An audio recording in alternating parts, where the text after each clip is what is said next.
বিষ পান করে মৃত্যুবরণ করা, এটা কি আল্লাহর হুকুমই হয়ে থাকে? এই মৃত্যুর কি কোনো ক্ষমা নেই? আমি মা হিসাবে কিভাবে তার জন্য ক্ষমা চাইতে পারি? এবং আল্লাহ নাজাত দিবে। মৃত্যুর সময় তার বয়স 16 বছর 7 মাস ছিল, বুঝতে পারে নাই, করে ফেলেছে। তার জন্য আপনি দোয়া করবেন আল্লাহ যেন তাকে মাফ করে দেয়। তবে আল্লাহর হুকুমে হয় এই কথাটি আক্ষরিক অর্থে সঠিক নয়। যেমন বলা হয় আল্লাহর হুকুম ছাড়া গাছের পাতাও নড়ে না, এ কথাটি আক্ষরিক অর্থে সঠিক নয়। এগুলি একটি সিস্টেম, বাতাস হলেই পাতা নড়বে, নদীতে বাতাস সৃষ্টি হলে তুফান হবে, এগুলি সিস্টেম আল্লাহ করে রেখেছেন। এক সময় একটি সিস্টেম করে রেখেছেন, সেই সিস্টেমে সব হয়।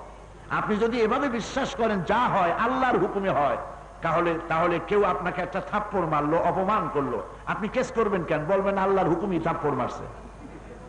আপনার বাড়ি চুরি হয়েছে, ডাকাতি হয়েছে, আপনি কেন মামলা করবেন? মনে করবেন আল্লাহর হুকুমই যা ছিল চোরে নিয়ে গেছে, আলহামদুলিল্লাহ পড়ে আপনি দোয়া করবেন।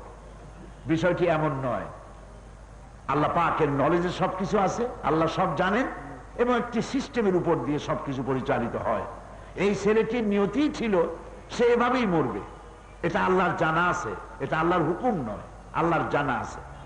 একটা মানুষ খুন হয়েছে, এটা আল্লাহর হুকুমে খুন হয়নি, আল্লাহর জানা আছে যে সে খুন হবে। যেমন আরেকটা দৃষ্টান্ত দেই, হেডমাস্টার, স্কুলের হেডমাস্টার একটা ছেলেকে বলল আমার মনে হয় তুমি ফার্স্ট হবে। আরেকটা ছেলেকে বলল আমার মনেই হয় না যে তুমি পাস করতে পারবে। এখন একটা ছেলে ফার্স্ট হলো, আর একটা ছেলে ফেল করলো। এখন যে ফেল করেছে সে কি মনে করবে যেহেতু হেডমাস্টার আমাকে বলেছে আমি ফেল করব, তার হুকুমই আমি ফেল করেছি? না, এটি হেডমাস্টারের অভিজ্ঞতা দিয়ে, তার জ্ঞান দিয়ে, তার পড়াশোনার কায়দা কানুন দেখে হেডমাস্টার বুঝতেই পেরেছে এর ফেল করা ছাড়া পথ নেই। আর ও যে খাটাখাটনি করছে ও ফার্স্ট হবে, তো কোনো সন্দেহ নাই। তার ইলমের কারণে, তার জানার কারণে একথা সে বলতে পেরেছে। আর সঠিকভাবে বলতে পারে নাই, বলেছে যে হতে পারে তুমি ফার্স্ট হবে, হতে পারে তুমি পাস করবে না। আল্লাহ রাব্বুল আলামিন তার ইলমের মধ্যে সব কিছু আছে, এটা হুকুমের মধ্যে শামিল নয়, তার ইলমের মধ্যে সব আছে। আল্লাহ জানেন এই ছেলেটার মৃত্যু এভাবে হবে।